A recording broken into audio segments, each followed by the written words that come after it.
Hello and blessings to each and every one of you. It's Lady Buckner. It's time for our Sunday School Review. Happy New Year to each and every one of you this first Sunday of January. Grab your Bibles. We're going into our Sunday School lesson. We're in the book of Genesis. We're starting the new year in the book of Genesis. Our subject is a bride worth waiting for. A bride worth waiting for. This is a wonderful lesson about Jacob. It's interesting how this relates to Jacob's life, kind of like a little bit of a, as they say, revenge a little bit back for him for what he did to his brother Esau, I guess you can say, kind of like karma. This is what he experienced, I guess you can say. But we're in the 29th chapter of Genesis, verses 15 through 30.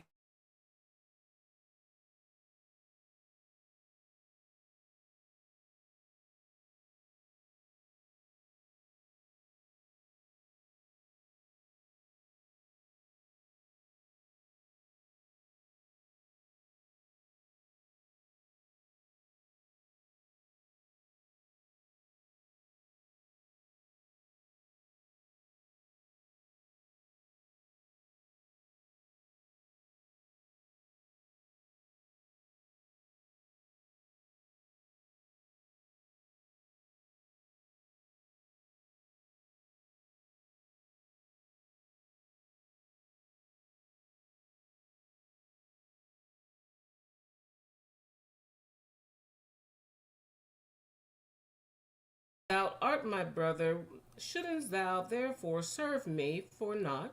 Tell me what shall thy wages be? And Lebanon had two daughters. The name of the elder was Leah, and the name of the younger was Rachel. Leah was tender eyed, but Rachel was beautiful and well favored. And Jacob loved Rachel and said, I will serve thee 7 years for Rachel, thy younger daughter. And Lebanon said, It is better that I give her to thee than that I shall give her to another. Abide with me. And Jacob served 7 years for Rachel, and they seemed unto him but a few days, for the love he had to her. And Jacob said unto Lebanon, Give me my wife, for my days are fulfilled, that I may go into her. And Lebanon gathered together all the men of the place and made a feast. And it came to pass in the evening that he took Leah, his daughter, and brought her to him, and he went in unto her. And Lebanon gave unto his daughter Leah Zeblah, his maid, for his handmaid. And it came to pass that in the morning, behold, it was Leah. And he said to Lebanon, What is it thou hast done unto me? Did not I serve with thee for Rachel? Wherefore then hast thou beguiled me? And Lebanon said, It must not be so done in our country, to give the younger before the firstborn. Fulfill her week, and will give thee this also for the service which thou hast served with thee 7 other years. And Jacob did so, and fulfilled her week.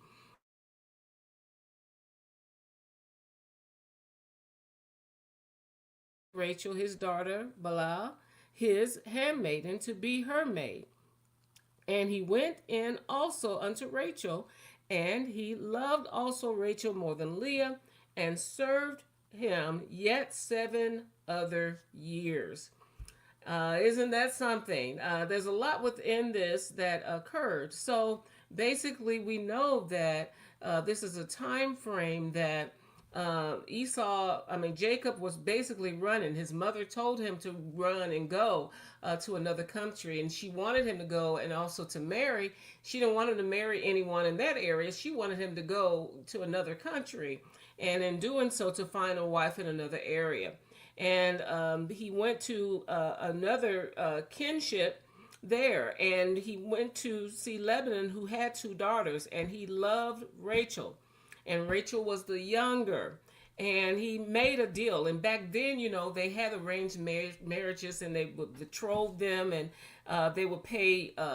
Basically, sometimes they would have a dowry, and they would pay so much, and they would like give cattle and money and do all of these things. And there was rituals and different different things and traditions that they had.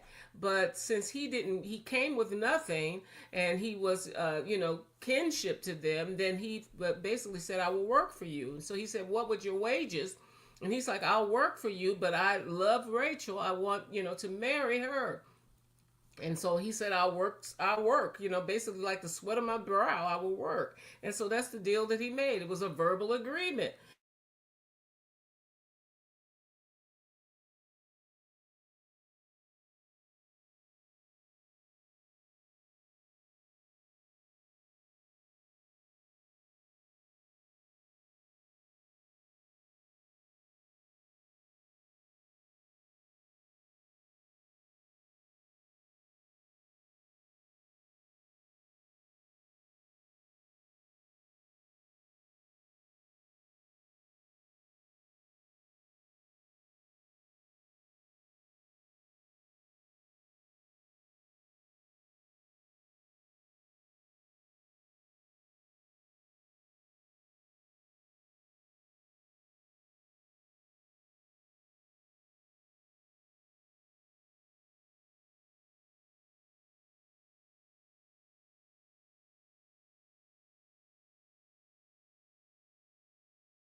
Celebration, and their friends would come, and then the bride and groom would go in and it would consummate their marriage.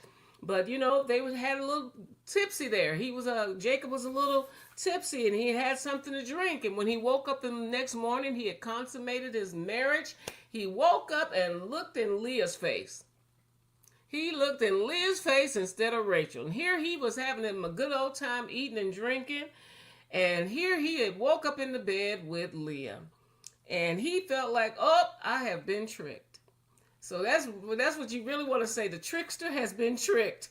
The trickster had been tricked. And I'm sure in his head, he's like, oh, that's what I get for tricking my brother. That's what I get for tricking my dad against my brother. I'm sure he felt betrayed. And of course, he went to Lebanon and he said, wait a minute, you done tricked me. This was not our deal. I just worked 7 years I wanted Rachel. I didn't want Leah. And he said, wait, well, the older one's supposed to go get married before the younger one. Basically the older one is to go first instead of the young. And it's like deja vu. I'm sure that hit him in the forehead like a rock. That here he's the younger of his family, knowing his brother Esau. Was the first. He was the firstborn. He should have received the inheritance, huh? And so I'm sure he felt that. He understood that. So then he was like, but I still want me some Leah. So then what did Laban say? Laban said, go ahead, I want you to continue to work, but finish out this week. Let the celebration, basically saying, don't embarrass Leah. Don't embarrass my daughter. Don't make her feel bad. Don't make her feel unwanted. I know you didn't want to marry her, but she's the oldest.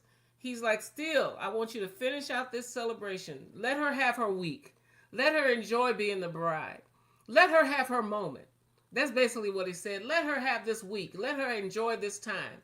Let her be the queen for the day, for the week. Let her enjoy this. You know? That's what he said. And then at the end, I'll let you go ahead and have Rachel. But also, you need to work some more. So then he made the agreement. If you're willing to go ahead and for real give me Rachel, yep, I'll work another 7 years. And that's exactly what he did. He worked another 7 years. And that's exactly what he did because he loved Rachel so much. And the thing of it is, it made a comment about the difference, between Leah. Yes, she was older. Rachel was younger. It just beautiful. But with Leah, they said, that something maybe was wrong with her eyes. Her eyes had a weary look to them. She maybe had her countenance, something about her face. Not that she was ugly, but something about her face had a weariness to it that her eyes didn't look as desirable. It caused her features to not look as desirable as it did for her sister. and so that caused her to not look as desired, or have a look about her. And so that's why it just seemed like she wasn't as attractive as her sister. And so, but her sister had a way of looking, and they said that she, the manner in which she looked was, she was attractive, and immediately it was love at first sight for Jacob. So that's the manner in which, that it went, and he agreed to do this in order to have Rachel. And it said he loved Rachel so much. And even with that, even though the father didn't have to do it, but he gave them each one. Even with Leah, he gave Leah a handmaiden, and they're supposed to see after them, make sure they're okay, if they need anything, to care for them. And then, if they have, when they start having children, to be the nursemaid for them, and help them with the children. And and Leah, he did have babies with Leah as well, even though he didn't love her as much as he loved Rachel. I mean, it was very distinct that he didn't love her as much as he loved Rachel, but he did have children with her. And so they had handmaiden. And so when he had Rachel, married Rachel, then the father gave Rachel a handmaiden as well. But there was several years before Rachel was able to have children. She was barren in the beginning, but then she was able to have children later on in their marriage. Wasn't at first. So originally, when we think about, what Jacob had went through, his mother was the one who sent him away because his brother had threatened to kill him. His brother was so upset that Jacob had taken his birthright, that he had threatened him, and his mother sent him away. And so he had tricked him. And so you think about him tricking his brother, and now here, technically, his uncle has tricked him. So he's worked total of 14 years, labored for the woman that he truly loved, which was Rachel. Further, it lets him know that, he didn't basically sign the agreement. It was a verbal consent.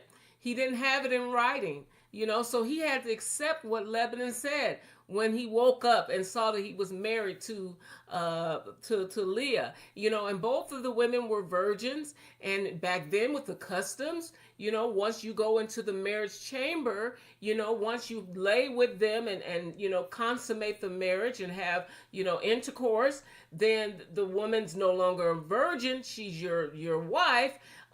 Then she's your wife, and so you stick with her, you stay with her, and so that binds that marriage. And so once it is consummated, that is the sealage of that marriage. So he couldn't have gotten out of it at that point. He couldn't have said, "Oh, you tricked me. I don't want her now. Just give me Rachel now." He couldn't have just done that and said, "Oh, this is the wrong one. Put her away and just grab Rachel." He couldn't have done that because the act of consummation sealed that marriage. So in that aspect of it, so that lets you know that deception runs in this family, because I'm sure in the back of his head, Laban that all along. From the very beginning, when he told him he wanted to marry Rachel, he probably had already planned in his head, I'm going to go ahead and let him work. And when he's ready to marry, I'm going to slip her in there. I'm going to slip Leah in there instead of Rachel. And if he really truly wants Rachel, he's going to have to make a decision. And, make another deal with him. And what did he get? He got 14 years of labor out of him. As they say, basically almost free labor out of him, because he didn't pay him wages. He paid him. He worked for him. Basically, that was his work to marry his daughters. But like I said, he wanted just to marry Rachel, but he ended up with Leah and Rachel. But it was a verbal. So it was verbal. They didn't say there was a witness. They didn't say nothing was written. They didn't say there was a handshake. They didn't say, any of that. They didn't say, that someone witnessed that, that this was supposed to happen. So basically, when he woke up and came to himself and realized he was with Leah, it was basically when he ran out that tent. and went and confronted him, it was his word against his. And so then he, when